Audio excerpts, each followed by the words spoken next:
गीता में अर्जुन को स्वयं भगवान कह रहे हैं कि उस परमेश्वर की शरण में जा, उसके लिए उन संतों के पास जा जो तत्वदर्शी हो। इसी प्रकार हजरत मोहम्मद को उनका अल्लाह कह रहा है कि कोई और पूर्ण परमात्मा है, उसको पाने के लिए उन तत्वदर्शी संत की तलाश कर। वो प्रभु कौन है, ये जानने के लिए कृपया अवश्य सुनिए जगत गुरु तत्वदर्शी संत रामपाल जी महाराज के अमृत वचन।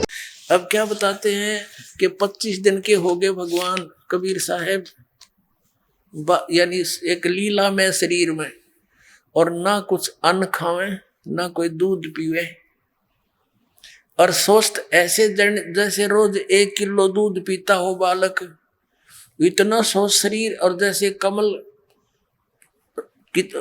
की तरह कहते हैं नो, एकदम शरीर बढ़ता दिखा उनका। कमल का एक नेचर होता है, स्वभाव है। कमल का फूल किसी सरोवर में हो और उसमें जल भरना शुरू कर दिया जाए तो जितना स्पीड से जल ऊपर होगा तो कमल का फूल, वो पौधा उतना ही साथ के साथ उसे ऊपर रहेगा, इतनी स्पीड से बढ़ जाएगा। तो यहाँ क्या बताना चाहते हैं, उससे तुलना कर रहे हैं आदरणीय गरीबदास साहब जी की। स्वस्थ तो ऐसा दिखे जैसे रोज किलो दूध पीता हो बालक, लेकिन खा पी कुछ नहीं रहे थे। तो नीमा को चिंता हुई, रोने लगी बुरी तरह के, ये बालक मरेगा, कुछ खाता पीता नहीं, अब तो ये कुछ ही समय घंटों का ही मेहमान है। बहुत बुरी तरह विलाप कर रही थी, बहुत बुरी तरह विलाप करने लगी। अब परमात्मा कहते करे करावे साइया मन में लहर उठा, रो रही थी अपने भगवान शिव जी को याद कर करके कि हे भगवान शिव जी, हे दाता, या तो ये बालक देना ही नहीं था, अपना रो पीट के समय पास कर रही थी।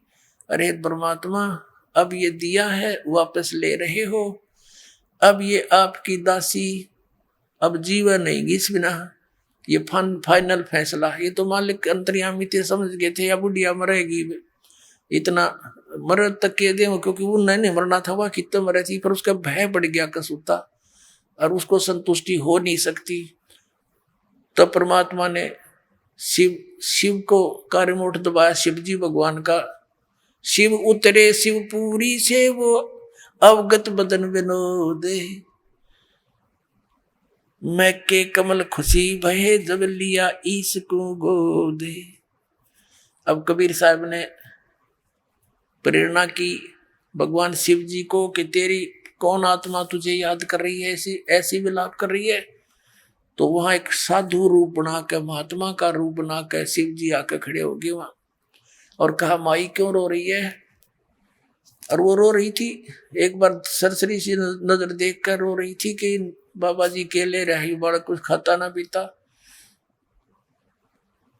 भगवान शंकर ने पूछा कि माई क्यों रो रही हो, क्या बात, क्या आपत्ति है तेरी? महाराज जी, तेरे बस का को नहीं मेरा दुख निवारण करना। नो कह कर रोते रोते फिर रो पड़ी बहुत बुरी तरह। भगवान शंकर ने कहा कि माता, कहा कि हे माई, नो का ऐसे कहते हैं अपना दुख किसी के सामने कह दे तो हल्का हो जाता है, इसी दृष्टिकोण से बता दे तू क्यों रो रही है। तब उसने बताया कि पहले तो हमारे कोई संतान नहीं थी, और एक दिन मैंने सच्ची आत्मा से अपने भगवान शंकर जी को याद किया था, उसने मुझे ये लाल दे दिया, कमल के फूल पर मिला, मुझे स्नान करने गए थे हम दोनों, और अब महात्मा जी ये कुछ खाता पीता नहीं, 25 दिन का हो गया, और इसलिए रो रही हूं कि ये मरेगा और साथ मरूंगी मैं, अब मैं जी नहीं सकती इसके बिना, मैं नो रो सू भगवान, नो रो रही हूं महात्मा जी। तो भगवान शिव ने कहा, तेरा बच्चा तो दिखा मुझे। माई लाई उठा के, और बच्चे को परमात्मा, नवजात शिशु 25 दिन के बालक को सोचा कि महात्मा की चरणा में गिर दूं, कुछ आशीर्वाद प्राप्त हो जाए, इसकी जिंदगी बढ़ जाए, आयु बढ़ जाए। जो ही पर शिव जी के चरणों में बच्चे को नू डाला, वहां से उठ गए भगवान आकाश में, और भगवान शिव जी के सिर के पैरेलल में हवा में ऐसे स्थिर हो गए बालक, अब वह माई नो सोच रही नीमा कि इस बाबा जी की करामात है, मेरे बच्चे को इतना ऊंचा ठा दिया जमीन तक, तो उसका हौसला सा बड्डा की बात बनेगी। अब शिव जी ने ऐसे हाथ किया, भगवान उनके कबीर परमात्मा शिव जी के हाथों में आ गए और फिर उन दोनों की बात हुई। परमात्मा ने कहा कि शिव इनको कह दे एक कुंवारी गाय ले आवे, एक कोरा बर्तन ले आवे कुमार के थे स्वस्थ, और उसको धो के और आप इसके कमर पे हाथ मार दिए कुंवारी बछिया के, वह दूध देगी और उस दूध ने पीऊंगा। शिव ने कहा कि माई तेरा पति कहाँ है? आका भी बुलाती हूँ। वो अंदर था कि आइयो जी, ऐसे ऐसे महाराज जी कह रहे हैं, एक बछिया ला, एक बर्तन लाना कोरा कुमार के थे। अब गया वो नीरू, एक बछिया ले आया। भगवान शंकर ने उसके कमर पे हाथ थपकी मार दी, आशीर्वाद भरा हाथ रख दिया, और वो छोटा सा पात्र था वो गाय के नीचे रख दिया बछिया के। अब वो दूध चल पड़ा, पात्र भरते ही बंद हो गया। वो दूध परमात्मा ने पिया और शिव जी चला गया। अपने आत्माओं, ये प्रमाण गरीबदास साहिब जी कहते हैं, दूध न पीवे न अन्न बखे, न पालड़े झूलनते, दास गरीब अदर ध्यान में ये कमल कला फूलनते। दूध न पीवे न अन्न बखे, है नहीं पलने झूलनते, अदर अमान ध्यान में कमल कला फूलनते। शिव उतरे शिव पूरी से, वो अवगत बदन विनोदे, मैं के कमल खुशी भये, जब लिया ईस को गोदे। परमात्मा को गोदी में ले लिया। अब दोनों भगवानों की जब नजर में नजर मिली, कहते हैं नजर नजर से मिल गई, किया ईस प्रणाम। शंकर भगवान ने उस बालक को प्रणाम किया, गोदी में लिए मत्था टेका, और धन मो मन धन पूर्णा, ये धन का सीनी काम, के धन है इस नगरी का जहाँ ऐसे सिद्ध पुरुष आए। अब शंकर जी भी ना समझ सके ये कौन है। 7 बार चर्चा करी, बोले बालक बहने, शिव को कर मस्तक धरा, हाला मोमन एक धेनु। एक धेनु लिया, धेनु यानी गाय। अन ब्यावर को दूहत है, दूध दिया तत्काल, पीवे बालक ब्रह्म गति, ता शिव भय दयाल। अपना आत्माओं, ये तो आदरणीय गरीबदास साहिब जी की वाणी में स्पष्ट हुआ कि शिव जी वहां अपनी शिवलोक से आए थे शिवपुरी तक, और परमात्मा को के उनकी बातचीत हुई थी। और अपने आत्माओं, आदरणीय धर्मदास साहिब जी ने कबीर परमेश्वर जी की लीला 600 वर्ष पहले लिपिबद्ध की थी, और फिर काल के दूत कबीर पंथ में घुस गए, क्योंकि काल ने कहा था कि जब तुम जालोगे यहाँ पर सृष्टि से, पृथ्वी से, और तब आपका जो पंथ चलेगा, 12 नकली पंथ चलाऊंगा कबीर नाम से, और वो झूठे नाम देंगे शास्त्र विरुद्ध, और कहेंगे हम कबीर पंथी, और आऊंगे मेरे मुंह में, और कहते हैं 12 पंथ करूं मैं साजा, नाम तुम्हारा ले करूं आवाजा, और ये 12 पंथ नाम जो ले ही, सो हमरे मुख आन समोई, और अनेक पंथ में चलाऊं, या विद जीवों को भरमाऊं। 12 तो कबीर पंथ के 12 पंथ, अनेक पंथों में ये राधा स्वामी पंथ, जय गुरुदेव पंथ, धन धन सतगुरु पंथ, ठाकुर जी वाला पंथ, और ये सच्चा सौदा सिरसा जगमाल वाली युगंगुआ वाला पंथ, एक जनोद बिहानी वाला ताराचंद वाला पंथ, एक आगरा वाला पंथ, ठाकुर वाला पंथ। ये सारे के सारे सतलोक और सचखंड की महिमा बताते हैं, न कख नहीं पता उसके बारे में। तो ये काल के चलाए हुए पंथ हैं, और इनके मुखिया जो थे वो बहुत पुण्यकर्मी प्राणी थे, परमात्मा के बच्चे थे, और वो बिछुड़ गए भगवान से, फंस गए काल के। उन इसका दुरुपयोग करके करोड़ों जीवों को अपने जाल में फंसा दिया। तो पुण्यात्माओं, इन कबीर पंथियों ने कबीर सागर में बहुत कुछ काट छांट कर ली अपनी बुद्धि अनुसार, और उसको छपवा दिया, फिर भी सच्चाई को छुपा नहीं सके। अब आपको दिखाते हैं, पहले तो उस कबीर सागर के अंदर दिखाते हैं अपनी सोच से कुछ काट छांट कर, क्योंकि क्या होता था कि भक्ति जहां नहीं होती, भगवान का संग नहीं होता, सत्य भक्ति नहीं होती, तो उसमें क्या होता है कि जो कथाएं परमात्मा के विषय में सुनाई जाती हैं तो आम व्यक्ति विरोध करता है, और जो वैसे लोकवेद सुनाने वाला व्यक्ति केवल कथावाचक है वो प्रमाणित कर नहीं सकता। तो जिस कारण से उन्होंने कबीर सागर में कुछ अंश को धीरे धीरे हटाना शुरू कर दिया कि जिससे एक सिंपल सा बन जा, आम आदमी स्वीकार कर ले, या उनकी भूल थी। तो उसकी पूर्ति करने के लिए मालिक को पता था कि ऐसा ये काल करवाएगा, तो आदरणीय गरीबदास साहिब जी के माध्यम से अपनी सच्ची महिमा फिर दोबारा से अमृतवाणी उनके द्वारा वर्णित करवा दी। उसकी पूर्ति गरीबदास साहिब जी की वाणी से होती है, और परमात्मा ने समझकार लिखा है 600 वर्ष पहले बोला था कि बर्मा पंथ जो होगा गरीबदास वाला 1774 में उसका जन्म होगा, संवत 1774, वैसे गलती से 75 लिखा कबीर सागर में। तो उस समय वो जो आएगा मेरा हंस, उसके द्वारा जो अमृतवाणी मेरी लिखी, एक मेरी वाणी पुनः प्रकट होएगी, लेकिन उस गरीबदास के पंथी उसको समझ नहीं सकेंगे। फिर उसी पंथ में मैं ही फिर आऊंगा धर्मदास, और 12 सभी पंथ मिटा के एक पंथ चलाऊंगा, ऐसा कहा था।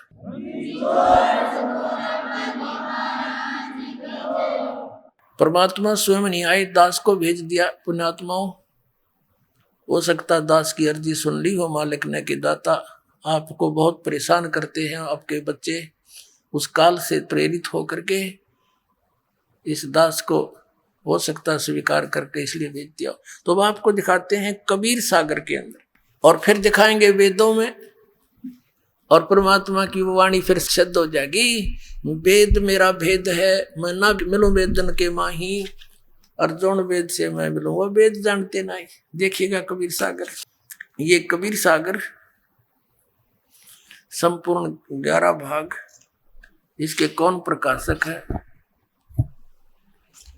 ये देखिएगा, श्री खेमरा श्री कृष्ण दास प्रकाशन, मुंबई। यहां देखिएगा, ये इसका जो संशोधक है वो भी कबीर पंथी है। कबीर पंथी भारत पथिक युगलानंद स्वामी युगलानंद बिहारी द्वारा पुरस्कृत। मुद्रक एवं प्रकाशक है खेमरा श्री कृष्ण दास, अध्यक्ष श्री वेंकटेश्वर प्रेस, खेमरा श्री कृष्ण दास मार्ग, मुंबई। अब इसके हम आपको दिखाते हैं, और ये है ज्ञान सागर, इसके 74 पृष्ठ पर, सुन जुल्हा बन भयो आनंदा, जिमी चकोर पायो निश्चंदा, ले सुत चल हर्ष मन मा, ले सुत चले हर्ष मन की ना, और तासो पुने अस बोल ही दीना। सुत काशी को ले चले, यानी पुत्र को प्राप्त करके चल पड़े, लोग देखण ते आव, अन्न पानी बख्शे नहीं, जुल्हा शोक जनाव, तब जुल्हा मन कीन दीवाना। इन कबीर पंथियों ने कहाँ इसको सेट किया है कि ये जो नीरू था जुलाहा, रामानंद जी के पास गया कि हे महाराज मैंने एक पुत्र मिला है और कुछ खाता पीता नहीं, कुछ युक्ति बताओ। तो रामानंद जी ने बताया कि एक कुंवारी गाय लाकर उसके पास खड़ी कर दो, और फिर वो अपने आप दूध देने लग जाएगी, वो दूध पीवेगा। ये कोई सिद्ध पुरुष आया हुआ है। ये तो है कबीर पंथियों की अपनी जोड़ जुगाड़। लेकिन सच्चाई गरीबदास जी ने बात तो ये सच्ची है कि कुंवारी गाय का दूध पिया, लेकिन गरीबदास जी ने वो आंखों देखा, चित्रण किया पुनः। उन्होंने बताया कि शिव जी आए थे, शिवलोक थे, क्योंकि वो शिव के पुजारी थे। उस दिन में गौरी शंकर और सरस्वती नाम के ब्राह्मण थे, और आकर के फिर उन्होंने युक्ति कबीर परमात्मा ने उसको बताई थी शिव जी को, और फिर वो ऐसे किया गया था। फिर भी जैसे है, हमने सिर्फ ये देखना है कि घटना ऐसी ही घटी, लीला ऐसी ही थी। आगे क्या कहा, तब जुल्ला मन कीन दीवाना, रामानंद सो कही उत्पाना, मैं सुत पायो बड़ा गुणवंता, कारण कौन बखे नहीं संता। हे संत रामानंद जी, एक मेरा बहुत अच्छा बेटा है और कुछ खाता पीता नहीं, क्या कारण है।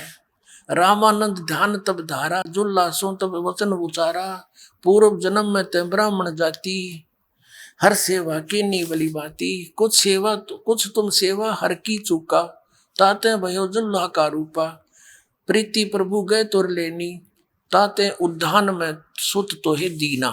ठीक है, अब ये नीरू है, नूरी नहीं, गलत से लिखा गया, नीरू वचन। वो नीरू बोला, हे प्रभु जस की ना तस पायो, आरत हो तब दर्शन आयो, सो कहिए उपाय गुसाई, बालक अक्षुदावंत कुछ खाई। ईसा जतन करियो दाता है, तो जो मेरे गेल बनी सो बनी।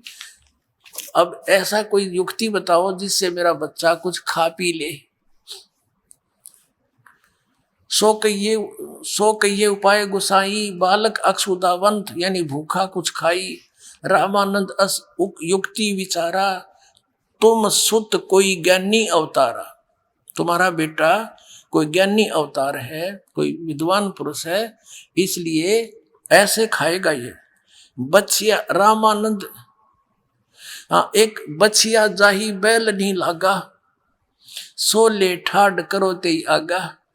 कि एक बछिया ले आना जिसको बैल ने कभी टच ना किया हो, अर्थात कुंवारी। ये देखिए, बछिया जाही बैल नहीं लागा, सो ले ठाड करते ही आगा। दूध चले ते थनते, दूध धरो छिपाए, अक्षुदावंत जब होवे ता कह दे खवाए। अब कहते हैं, जुल्ला एक बछिया ले आवा, और चलो दूत कोई मरम न पावा। चलो दूत जुल्ला हरसाना, राख छिपाई कहो नहीं जाना। अब यहाँ पुण्यात्माओं जैसा भी है, अब ये प्रमाणित हुआ कि 600 वर्ष पहले परमात्मा ने जो लीला की थी वो लिपिबद्ध की गई। उसके बाद आदरणीय गरीबदास साहिब जी के समय भी उन्होंने कुंवारी गाय का दूध पिया, और आदरणीय गरीबदास साहिब जी ने भी अपनी वाणी में प्रमाण किया कि 600 वर्ष पहले परमात्मा जब आए थे, उन्होंने एक कुंवारी गाय का दूध पिया, उससे उनकी परवरिश की लीला हुई। अब हमारे वेद क्या बताते हैं परमात्मा के गुणों को, परमात्मा की महिमा। अब इतने प्रमाण मिलने के बाद फिर हम संतुष्ट हो जाएंगे। Who is God? अब देखिएगा, आपको दिखाते हैं ऋग्वेद मंडल नंबर 9, 10 ये इकट्ठे जिल्द है, अनुवाद है इसमें। ये किसने अनुवाद किया है, कहाँ से छपा है? प्रकाशक है सार्वदेशिक आर्य प्रतिनिधि सभा, मेर सिद्धांत भवन, रामलीला मैदान, नई दिल्ली। और ये नीचे है मुद्रक है Prince offset printers 1510 Pataudi house, Daryaganj, नई दिल्ली से प्रकाशित। अपनात्माओं यहाँ से हम शुरू करेंगे। ऋग्वेद मंडल नंबर 9 और सूक्त नंबर 1। ये देखिएगा, यहां से प्रारंभ से लेंगे हम। यहां से ऋग्वेद मंडल नंबर 9 सूक्त नंबर 1 का मंत्र नंबर 1 में ये देखना, यहाँ हे परमात्मन यानी परमात्मा की महिमा चल रही है। फिर ऋग्वेद मंडल नंबर 9 और सूक्त नंबर 1 का मंत्र नंबर 2 में हे परमात्मन आप, है ना परमात्मा के विषय में। और 3 नंबर मंत्र में हे परमात्मन, 4 नंबर मंत्र में हे परमात्मन, 5 नंबर मंत्र में हे परमात्मन। और 6 नंबर में ऋग्वेद मंडल नंबर 9 सूक्त 1 मंत्र 6 में हे परमात्मा, यानी परमात्मा की महिमा वेद में वर्णित की जा रही है। अब इन आर्य समाजियों के दानंद के चेल्या के याद आ गई दानंद की थूरी के दानंद जी महर्षि दानंद तो निराकार बताओ भगवान को, आगे साकार लिखा है इस बात तो वहां पैतरा बदल गई है, वहां भगवान लिखना बंद कर दिया, पुरुष लिखना शुरू कर दिया। अब पुरुष माने दानंद खुद का भगवान पूर्ण परमात्मा होता है, ये भी कंसेप्ट क्लियर करेंगे पहले। अब परमात्मा कहते हैं नौमण सूत उलझिया ऋषि रहे जख मारे, सतगुरु ऐसा सुलझा दे उलझन दूजी बारे। इन नकलियों ने इस आध्यात्मिक मार्ग के, इस अध्यात्म ज्ञान के नौमण सूत को उलझा कर डाल दिया। सूत एक कच्चे धागा होता था जिससे कपड़ा बुना करते थे जुलाहे। तो परमात्मा को पता था, वो जुलाहों को ज्ञान होता था 1 किलो सूत अगर उलझ जाता 1 हफ्ता खा लेता उनका। वो तोड़ नहीं सकते, टूट जाता, गांठ लग गए, गांठ लग गई तो कपड़ा अच्छा बना नहीं, धनी पैसा दे नहीं, उसकी दाढ़ी कटे तो सारा दिन धीरे धीरे सुलझाया करते। परमात्मा कहते हैं वो 1 किलो सूत इतना दुखी कर देता है, और इन अज्ञानियों ने तो 9 मन सूत उलझा के घेर दिया, यो अध्यात्म मार्ग का। लेकिन कहते हैं सतगुरु ऐसा सुलझा दे, 9 मन सूत उलझिया ऋषि रहे जखमार, और सतगुरु ईसा सुलझा दे उलझे ना दूसरी बार। अब ईसा सुलझा देंगे इसको दास उस परमात्मा का दिए हुए ज्ञान को। इस कलयुग में तो उलझेगा नहीं वो ज्ञान, फिर भक्ति कोई करियो चाहे ना करियो।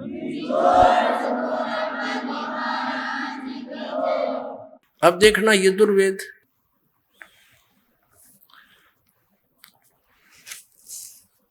ये वही प्रकाशक है, सर्वदेशी कार्य प्रतिनिधि सभा 2/5 महर्षि दानंद भवन रामदा मैदान नई दिल्ली से। ये महर्षि दानंद सरस्वती द्वारा इसका अनुवाद है और ये यहाँ से प्रकाशित है। Prince offset printers 1510 Pataudi house Daryaganj नई दिल्ली से। अब इसके यजुर्वेद के अंतिम मंत्र को देखते हैं। अंतिम मंत्र, अंतिम अध्याय का ये देखिएगा। अब ये गीत, इस वेद ज्ञान भी ब्रह्म दे रहा है। ब्रह्म ये है यजुर्वेद भाषा भाष्य 44वां अध्याय 40वां अध्याय। हम 15 मंत्र दिखाते हैं आपको। ये वेद ज्ञान दाता अपना भी बता रहा है कि मेरा तो ओम नाम है, ओम करतो समर कलबे समर करतोम समर। फिर यहाँ बताया है 16वें मंत्र में कि उस परमात्मा के अग्नि ने सुपथा राय, यानी सुपथा माने सच्चे भक्ति मार्ग से परमात्मा की, अग्नि माने परमात्मा की सही भक्ति से उस परमात्मा की प्राप्ति होती है। और मेरा यो ओम मंत्र है, इसने अपना बता दिया। तो यहाँ 70वें श्लोक में दोनों का कंसेप्ट क्लियर किया इसने, अपना भी और उस पूर्ण परमात्मा का। देखना ये 44वां अध्याय और मंत्र नंबर ये 17। इसमें ये पुरुष शब्द है, पुरुष, और इसने अनुवाद किया महर्षि दानंद ने। हे मनुष्यों, जिस ज्योत स्वरूप रक्षक मुझसे, ज्योत स्वरूपी यु काल है, ब्रह्म है, ज्योत निरंजन जिसको कहते हैं, ये वेद ज्ञान दे रहा है, बोल रहा है। अविनाशी यथार्थ कारण के आच्छादित मुख के तुल्य अंग का प्रकाश किया जाता है, और जो वह प्राण व सूर्य मंडल में पूर्ण परमात्मा है। पुरुष माने पूर्ण परमात्मा है। ये देखो, पुरुष माने पुरुष है, पूर्ण परमात्मा है, वह है परोक्ष रूप है, वो तो गुप्त है। और अहम मैं ब्रह्म हूं, अहम ब्रह्म खम्ब, ओ मेरा मैं ब्रह्म हूं, अहम ब्रह्म खम्ब, मैं खम्ब माने ऊपर दिव्य आकाश, ब्रह्म लोक रूपी दिव्य आकाश में रहता हूं, मेरा ओम नाम है। ये देखना, मेरा तो ओम नाम है। और वो जो पूर्ण परमात्मा है वो सूर्य मंडल में यानी ऊपर के लोक में गुप्त रहता है। और यहाँ कहता अहम मैं प्रकाश के तुल्य व्यापक, ब्रह्म ब्रह्म नहीं लिखा, मैं ब्रह्म हूं ये लिखना था। और मेरा तो एक ऐसा, मेरा एक ओम नाम जानो। अब यहाँ सिद्ध हो गया पुरुष माने, ये सिद्ध हो गया पुरुष माने ये खुद कहते हैं पूर्ण परमात्मा। अब हम फिर आते हैं ऋग्वेद मंडल नंबर 9। अब हमने यजुर्वेद रख दिया, ऋग्वेद फिर से ले लिया, और ये वही प्रकाशक उन्हीं का प्रकाशित है, ये वहीं से।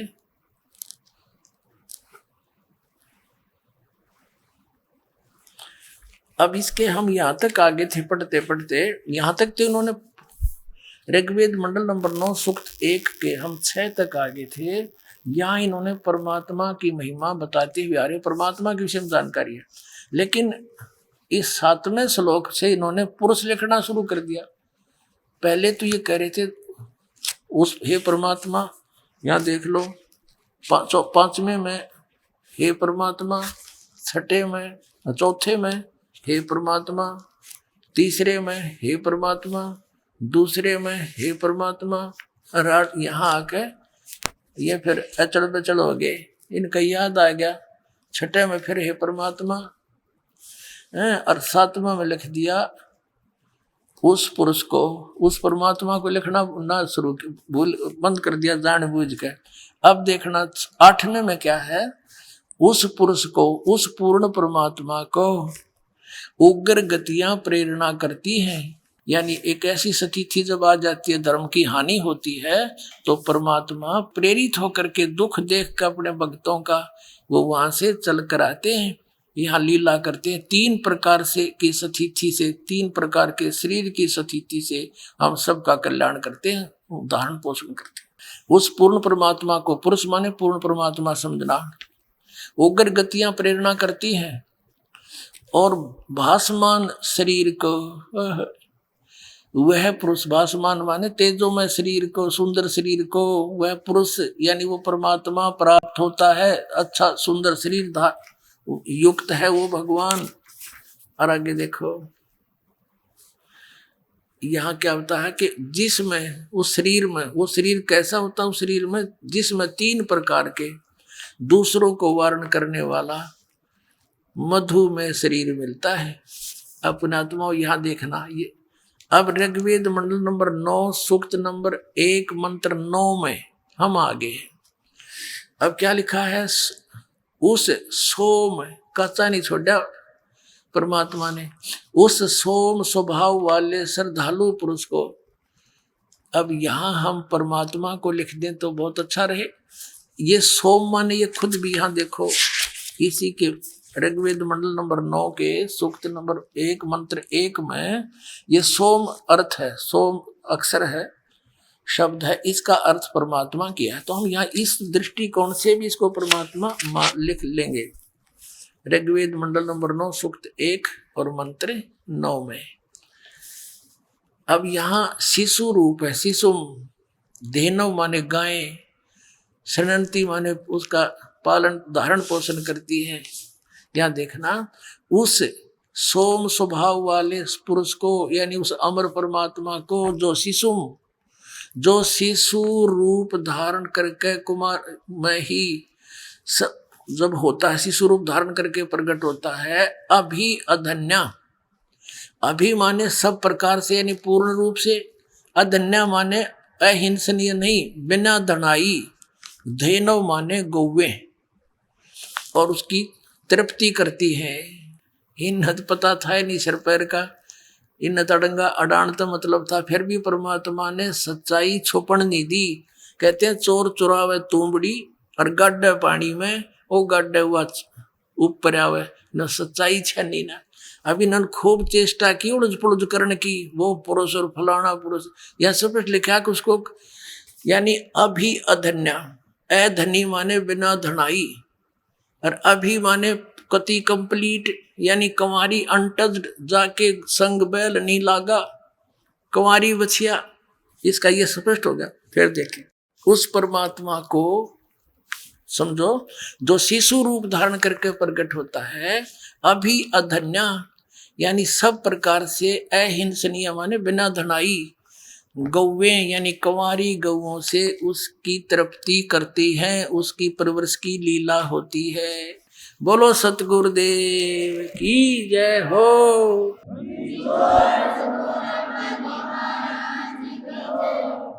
देखो आपके ऊपर मालिक की कितनी रजा है। बहुत गर्मी थी, बच्चों का दुख भगवान से कहते देखा नहीं जाता, और कितना बढ़िया मौसम कर दिया कि मेरे बच्चे मेरे ज्ञान को सुनेंगे।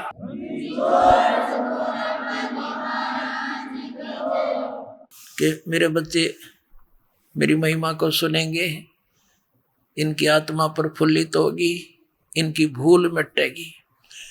एक बार गोरखनाथ और कबीर परमेश्वर की चर्चा होगी। गोरखनाथ जी पुणात्मा, ये जो सिद्ध पुरुष हैं, जो जिनको हम मोक्ष प्राप्त मानते हैं, ये मोक्ष मोक्ष प्राप्त नहीं है। इनको इन चार मुक्तियों में से एक प्राप्त हो जाती है।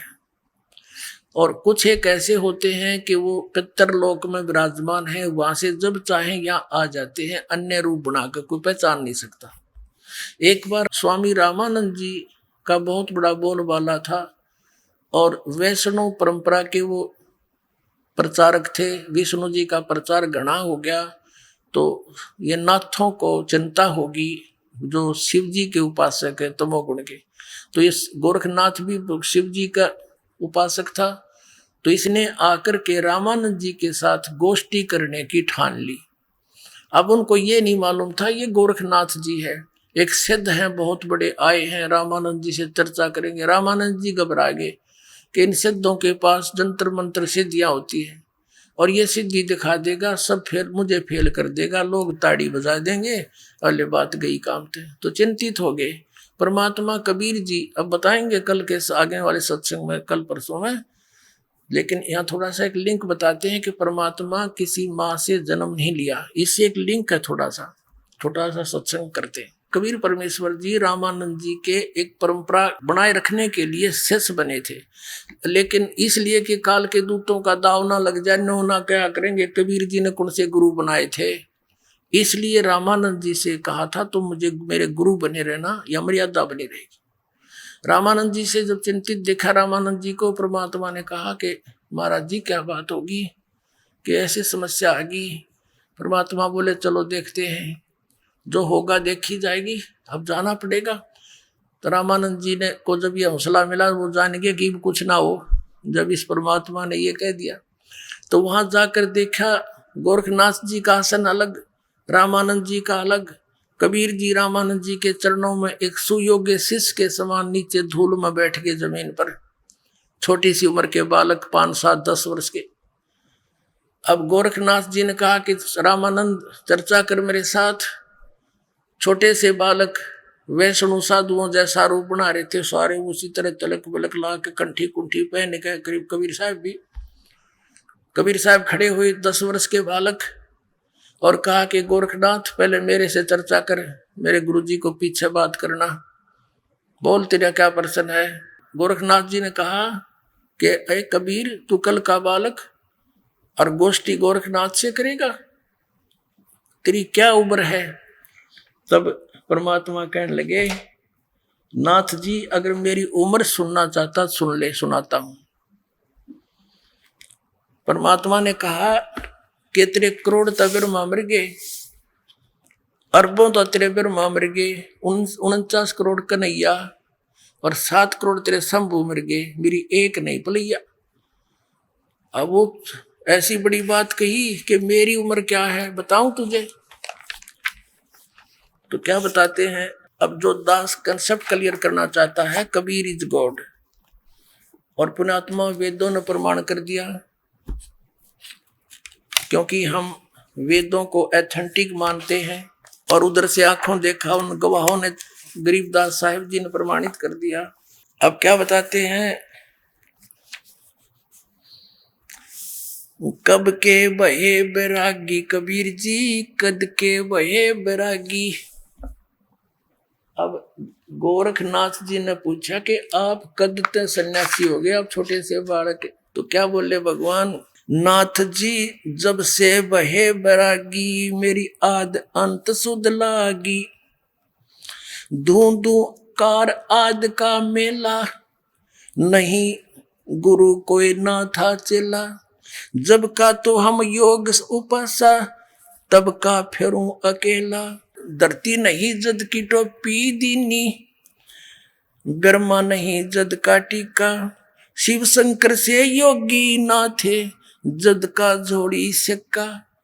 अब पूरी वेशभूषा जो वैष्णो साधु बनाया करते थे, वो सारे साजबाज करके ले जा रहे थे, फावड़ी फूड़ी सब कुछ, टिक्का टक्का बिंदी तिलक बना के। परमात्मा कहते हैं ये मेरी बिंदी टिक्का ये सारा सामान था, तेरा कुछ भी ना था, पृथ्वी सृष्टि सारा कुछ भी नहीं था, जब का हूं मैं, और सब मैंने ही रचा है। अब कहने का भाव ये है कि गोरखनाथ ने सोचा यो बालक तक घनी बात बनावे है। कहने लगा कबीर जी बात सुन, गोष्ठी मेरे साथ करनी है कहाँ, और तेरे साथ करने आया हूं मैं। तो गोरखनाथ जी ने एक त्रिशूल गाड़ रखा था अपने आसन के साथ में, 6 फुट ऊंचा, ऊपर ने 3 उसके वो थे सिरे। तो गोरखनाथ जी आसन से उठे और त्रिशूल पर जाकर ऊपर विराजमान हो गए सिद्धि तक, और कहने लगे ये देखो ऐसे। गोरखनाथ जी कहने लगे कबीर जी मेरे से गोष्ठी करनी है तो आ मेरे बराबर में। जब नाथ जी त्रिशूल पर विराजमान हुए तो दर्शकों ने ताड़ी पीट दी, वाह वाह वाह, इसे फैसले होया करते। तो परमात्मा ने सोचा ज्ञान तो ना ये दर्शक माननी है ना यू नाथ जी माननिया, तो इनको तो उसी तरीके से इनका का खिलानी पड़ेगी। अब परमात्मा क्या था, जैसे कपड़ा बुनने में सहयोग दिया करते अपने माता पिता, मुंह बोले माता पिता की, तो एक धागे की कुकड़ी बोले हमारे यहाँ, जब चरखे के ऊपर काटा करते थे, वह धागे की रील कच्चे सूत की वह जेब में डाल रहे थे। वो तंत्रियामी थे, वो के बकवाद करेगा कितनी कर सकता है। तो वह कुकड़ी निकाल ली धागे की, वह कच्चे धागे की रील इतनी मोटी होया करती है, उसमें मनमाना 150 फुट लंबा धागा होता था।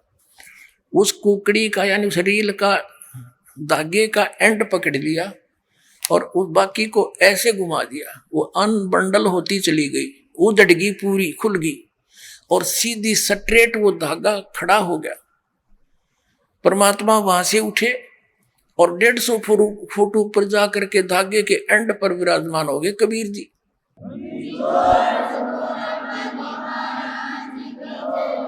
अब सामने आपने चित्र में देखा परमात्मा धागे पर बैठे हैं, लेकिन ये फोटो में इतना ऊंचाई नहीं दिखाई जा सकी। तो कहने का भाव ये है, परमात्मा बोले कि आजा नाथ जी, आजा बराबर में बैठ कर गोष्ठी।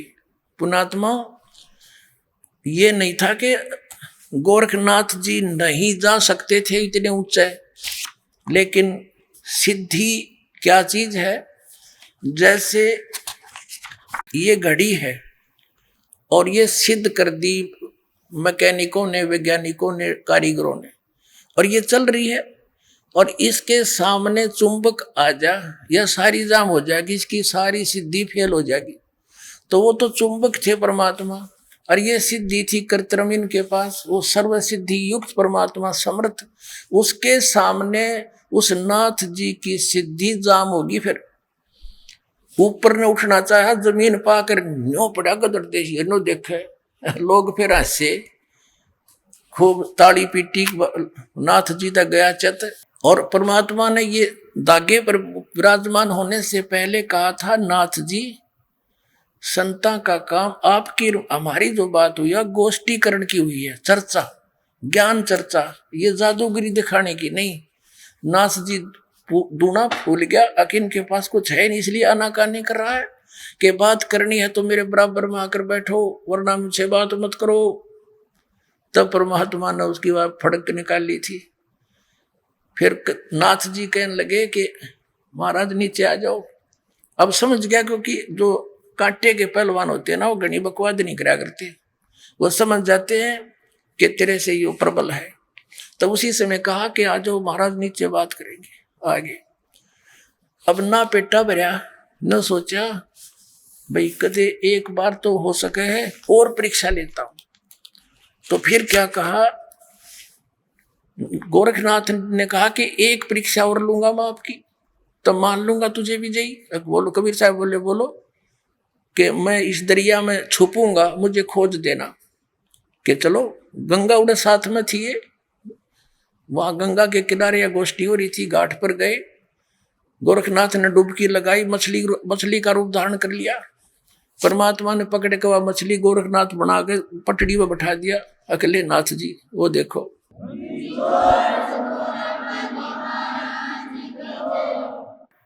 अब नाथ जी बिग्गी बिल्ली होकर बैठ गया। तब परमात्मा बताने लगे,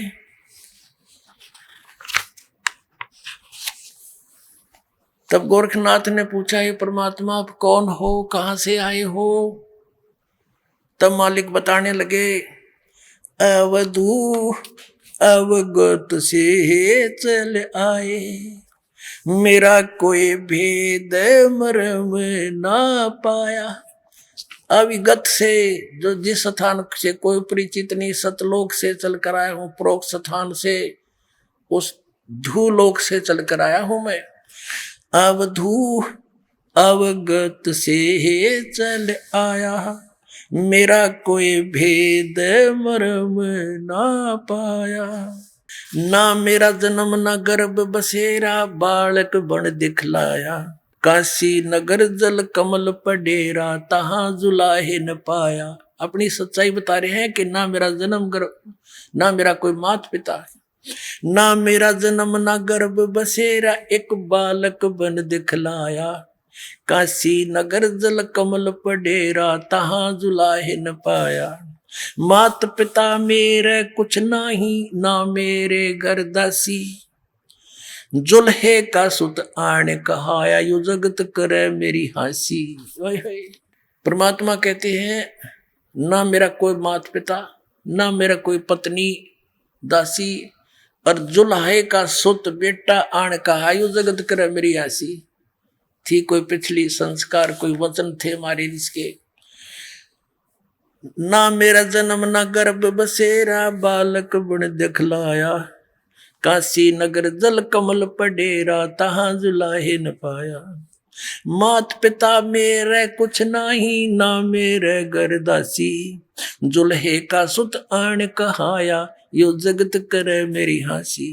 पांच तत्व का धड़ नहीं मेरा, मैं जानू ज्ञान अपारा, जो सत्य स्वरूपी नाम साहेब का, ओहे नाम हमारा। पांच तत्व का धड़ नहीं मेरे, मैं जानू ज्ञान अपारा, सत्य स्वरूपी नाम साहेब का, ओहे नाम हमारा। अदर दीप गगन गुफा में, तानिज वस्तु सारा, तेरा ज्योत स्वरूपी अलख निरंजन, यो भी धरता ध्यान हमारा। हाड चाम लहू ना मेरे, कोई जाने सतनाम उपासी, तारण तरण अभय पद दाता, मैं हूं कबीर अविनाशी। पुण्यात्मा, परमात्मा ने क्या कहा कि मात पिता मेरे नाना मेरे गर्दासी, और जुल्हे का सुत आन कहा, जगत करे मेरी आसी। फिर क्या बताया कि हाड चाम, ये पांच तत्व का शरीर धड़ नहीं मेरा, मैं जानू ज्ञान अपारा, और सत स्वरूपी नाम साहेब का, ओहे नाम हमारा। फिर कहते हैं, अधर दीप गगन गुफा में, तानिच वस्तु सारा, सतलोक के अंदर, और तेरा ज्योत स्वरूपी यू अलख निरंजन, यू भी धरता ध्यान हमारा। मेरी पूजा करता है, ये ध्यान करता है। जैसे पुण्यात्माओं, गीता जी का ज्ञान इस ज्योत निरंजन ने दिया, ब्रह्म ने श्री कृष्ण में प्रवेश करके।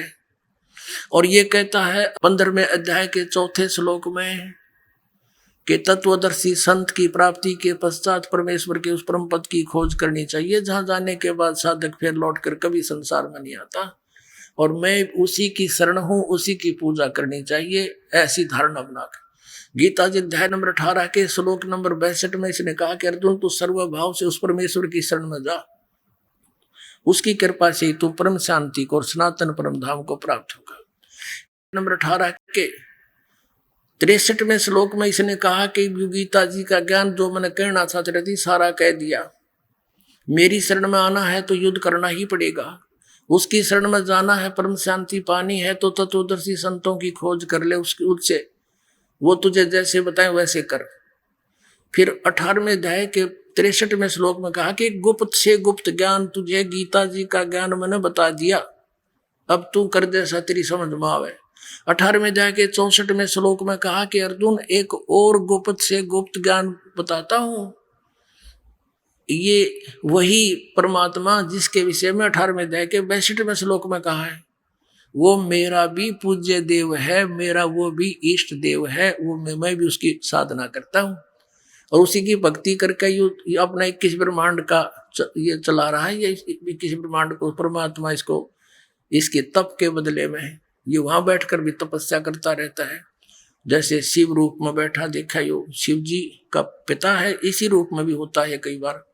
तो क्या बताया है कि तेरा ज्योत स्वरूपी अलख निरंजन जिसको तू सुप्रीम पावर मान रहा है ब्रह्म, ये भी मेरा मैं इसका इष्ट देव हूं, ये मेरा पूजा करता है। तो पुण्यात्माओं, अब इन प्रमाणों से स्पष्ट हुआ कि कबीर इज गॉड, अनंत कोट ब्रह्मांड का एक रति नहीं भारे, सतगुरु पुरुष कबीर हैं ये कुल के सिरजनहार। बोलो सतगुरुदेव।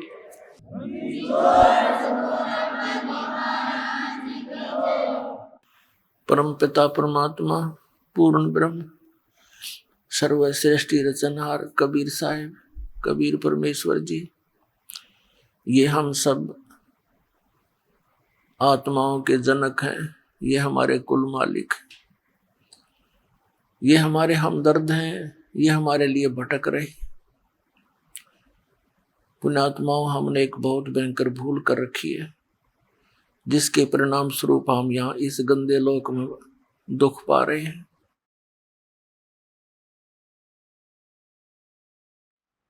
प्रत्येक प्राणी सुख की खोज में, धन की खोज में यहाँ घूम रहा है।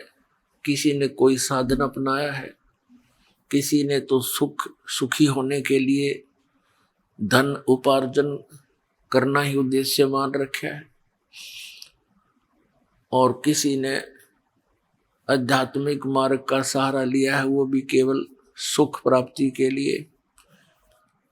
क्योंकि यहाँ इस लोक के अंदर वो वस्तु है ही नहीं जिसकी हम खोज कर रहे हैं। वो वस्तु कहाँ पर है? वो सतलोक के अंदर है। वो सुविधाएं जो हम यहाँ तलाश रहे हैं वो सतलोक के अंदर है। एक नमक की बोरी में पड़े हुए कोई कीड़ा यदि उसमें कोई स्वादिष्ट मिष्टान का टेस्ट ढूंढ रहा है, खोज रहा है, तो उसका व्यर्थ प्रयत्न है। वो तो बूरा की बोरी मिले, फिर उसमें जहां भी मुख लगाएगा वहीं पर आनंद ही आएगा। तो ये 21 ब्रह्मांड इस भगवान काल के, इस ब्रह्म के सरपुरुष के, ये नमक की बोरी समझो, और सतलोक वो बूरा की बोरी है, खांड की बोरी है। तो वो तो खांड की बोरी में ही मिष्ठान मिलेगा, इस खारे नमक की बोरी में वो टेस्ट नहीं हो सकता।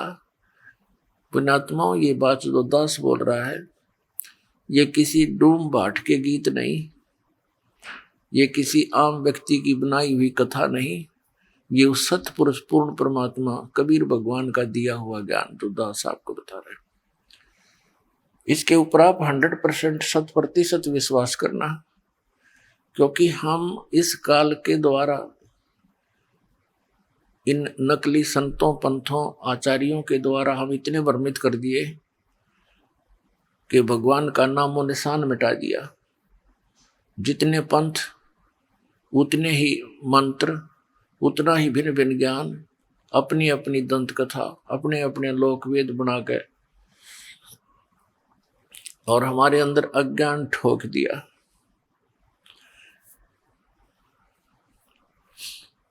पुण्यात्माओं, पूर्ण परमात्मा सतपुरुष कबीर देव जी हैं, कबीर साहब हैं, कबीर भगवान हैं। ये वो परमात्मा है जिसके विषय में चारों वेद गवाही देते हैं, उसके गुणगान करते हैं। और वही परमात्मा अपने विधान अनुसार काशी के अंदर, बनारस के अंदर, भारतवर्ष की पावन धरती पर, वैसे तो परमात्मा की सारे ब्रह्मांड से पृथ्वी उसी के अंतर्गत आती है, फिर भी जहाँ परमात्मा ने विशेष लीला की होती है वो इतिहास न्यारा होता है। बनारस में काशी शहर में आए थे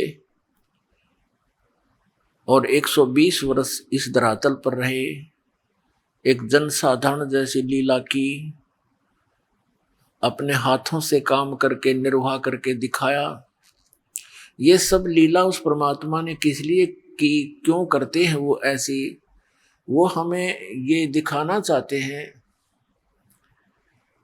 कि भी परमात्मा के पाने के लिए ना तो घनी उच्च जाति की आवश्यकता, क्योंकि उस समय जब परमात्मा बनारस में आए थे, काशी शहर में आए थे। आइए अब हम उन श्रद्धालुओं के अनुभव जानते हैं जो जगत गुरु तत्वदर्शी संत रामपाल जी महाराज जी से दीक्षा प्राप्त कर चुके हैं तथा उनके द्वारा बताए गए भक्ति मार्ग पर चल रहे हैं। नमस्कार जी। सत्साई जी। क्या नाम है बहन जी आपका? कमलेश। बहन जी आप कहाँ से आई हैं? पंजाब लुधियाना से। बहन जी संत रामपाल जी महाराज से नाम दीक्षा लेने से पहले क्या आप कोई भक्ति साधना भी करती थी? संत रामपाल जी महाराज से नाम लेने से पहले जो भी घर में देवी देवताओं की पूजा होती थी वही पूजा करते थे, वो कट्टू श्याम की पूजा करते थे, जो परिवार वाले करते थे वही करते रहते थे। तो फिर आप संत रामपाल जी महाराज की शरण में कैसे आई? संत रामपाल जी महाराज की शरण में 99 में हमारे मामा जी के घर पे सत्संग हो रहा था, वहाँ पे हमें सत्संग सुना। परमात्मा ने एकदम सारी सृष्टि की रचना सुनाई, और जैसे कि पहले परमात्मा ने मेरे को दर्शन दे चुके थे। मैं बचपन में बीमार थी, बीमार होने के कारण मैं कहती थी परमात्मा अगर आप धरती पे हो तो मेरे को बचा लो। तब परमात्मा ने, कबीर परमात्मा के दर्शन मेरे को पहले हो चुके थे। फिर उनकी शरण में जैसे ही परमात्मा का स्वरूप देखा और सृष्टि ज्ञान सुना, वही परमात्मा मेरे को मिले।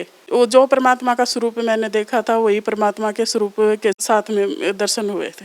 दर्शन होते ही मेरे को है ना परमात्मा ने पिछला जन्म दिखा दिया कि भाई आप मेरे भक्ति पिछले जन्म में भी करते आ रहे थे बेटा, मैं आपके लिए दुखी पा रहा हूँ कि मैं मेरे बच्चे ऐसे भटके हुए हैं और ज्ञान मार्ग देने के लिए मैं आया हूँ, आपको स्तलोक ले जाने के लिए आया हूँ भक्ति दे के।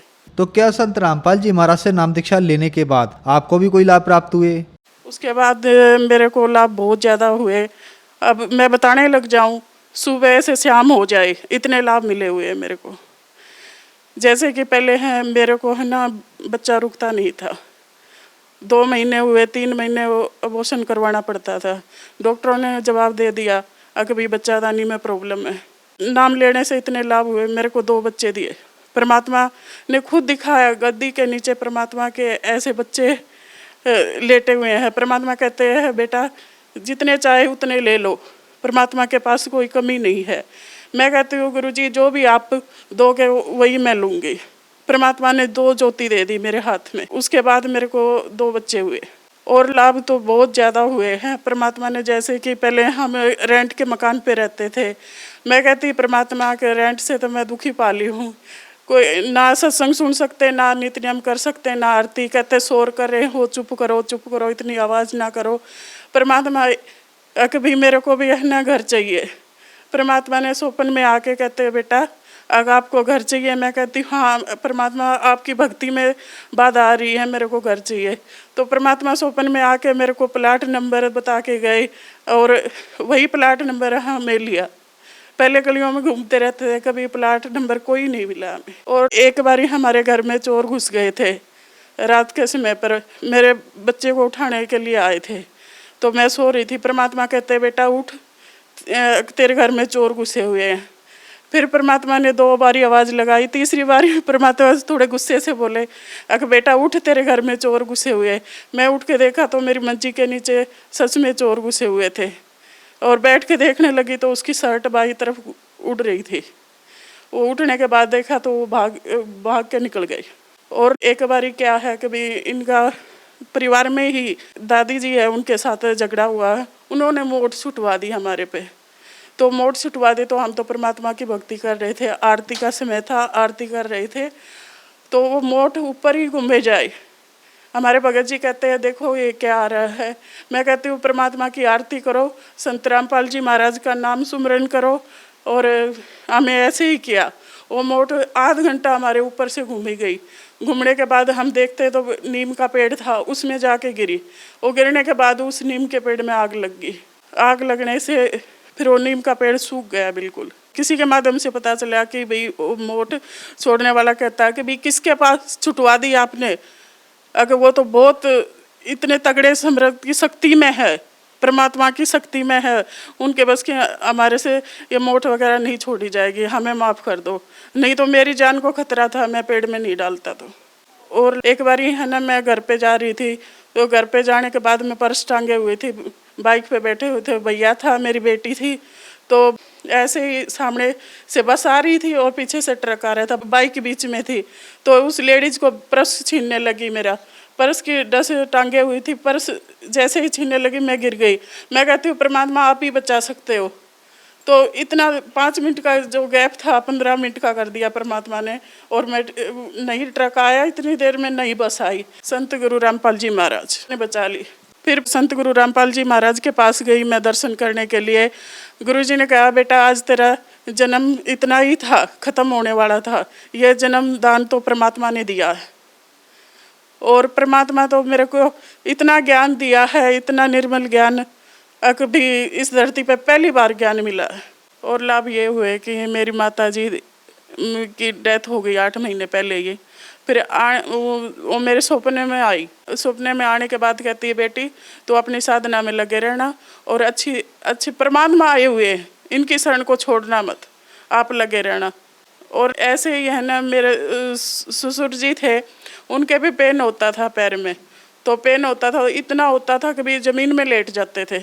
ज़मीन में लेटने के बाद कहते थे परमात्मा आज मेरे को बचा लो, इतना दर्द होता है या तो उठा लो। फिर सत्संग सुनाते थे तो पिताजी को बोले, मैं कहा पिताजी आप नामदान ले लो, आपका दर्द ठीक हो जाएगा। कहते हैं कि भाई आपके गुरुजी को बोलो कि भाई मेरे को ठीक कर दे, और फिर मैं नामदान ले लूँगा। परमात्मा ने 2 दिन में दर्द कम कर दिया, और तीसरे दिन तो दर्द का पता ही नहीं चला, वो ठीक हो गए। उन्होंने नाम उपदेश कहते हैं कि बाद में लेंगे थोड़ा, फिर उनकी डेथ हो गई थी। फिर मेरे हस्बैंड के सपने में आए, तो सपने में आने के बाद कहते हैं कि भाई बेटा आप सही जगह लगे हुए हो, इस जगह को छोड़ना नहीं। संत रामपाल जी महाराज परमात्मा आए हुए और सही ज्ञान देते हैं, और यही भक्ति करना। जो श्रद्धालु आज आपको देख रहा है, आप उन्हें क्या संदेश देना चाहेंगी? भगत समाज को यही संदेश देना चाहती हूँ कि भी धरती पे परमात्मा आए हुए हैं, अवतार आए हुए हैं, कबीर साहब के अवतार संत गुरु रामपाल जी महाराज, और जल्दी से आए और अपना मोक्ष कराए। बहन जी, संत रामपाल जी महाराज की शरण में कैसे आ सकते हैं? सत्संग के दौरान कुछ नंबर चलाए जाते हैं, उन नंबरों पे संपर्क करें, और अपने नज़दीक की नाम स्थल सेंटर पे जाकर नामदान ले। धन्यवाद बहन जी। सत साई।